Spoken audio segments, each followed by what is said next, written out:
Tout le monde vous parle déjà des sondages pour 2027. Mais les élections ne se gagnent pas seulement avec des voix. Elles se gagnent aussi avec des peurs. Et aujourd'hui en France, tout le monde a peur de quelqu'un. Je suis Honoré de Sumo. Bonjour et bienvenue sur Bruit du Monde, ce que je crois. Le Rassemblement national, le parti nationaliste dirigé politiquement par Marine Le Pen et incarné médiatiquement par Jordan Bardella, arrive en tête dans de nombreux sondages. Marine Le Pen attend toujours son verdict judiciaire. Bardella sourit. Mais derrière cette confiance apparente, le Rassemblement national doute encore d'une seule chose. Le vieux réflexe français, le fameux Front républicain, cette alliance de dernière minute, tout le monde contre le RN au second tour. Sauf qu'un problème apparaît. Ce réflexe est en train de s'affaiblir.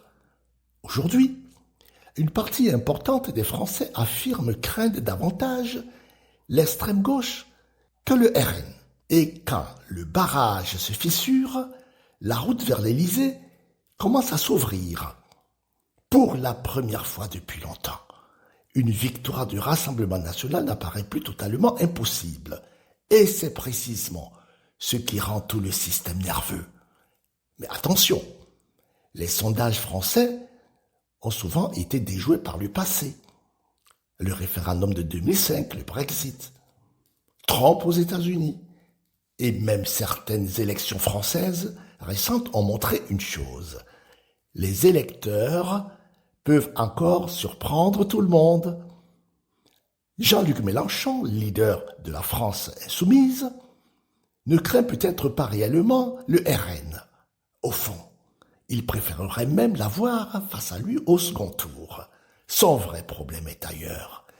Raphaël Glucksmann, figure de la gauche social-démocrate européenne, François Ruffin, député de gauche, au discours plus populaire et social, et plus largement, la fragmentation de toute la gauche française. Car une gauche divisée peut tuer sa candidature avant même le premier tour. Mélenchon ne craint pas seulement ses adversaires, il craint l'éclatement de son propre camp. Et puis, il y a le centre. Édouard Philippe, ancien Premier ministre d'Emmanuel Macron, et Gabriel Attal, ancien plus jeune Premier ministre de la Ve République. Même électorat, même espace politique, même ambition. Et donc, même peur. Pas peur du RN, pas peur de Mélenchon, mais l'un de l'autre. Parce qu'en politique, le danger vient parfois davantage de son voisin que de son ennemi. Pendant ce temps, Bruno Retailleau et la droite classique des Républicains avancent sur une ligne de crête. À droite, le RN aspire leurs électeurs. Au centre, Philippe et Attal capturent les modérés. Leur peur n'est peut-être même plus de perdre, mais de disparaître politiquement. Et Emmanuel Macron dans tout ça, inéligible, présent partout, mais candidat nulle part. Le paradoxe est là.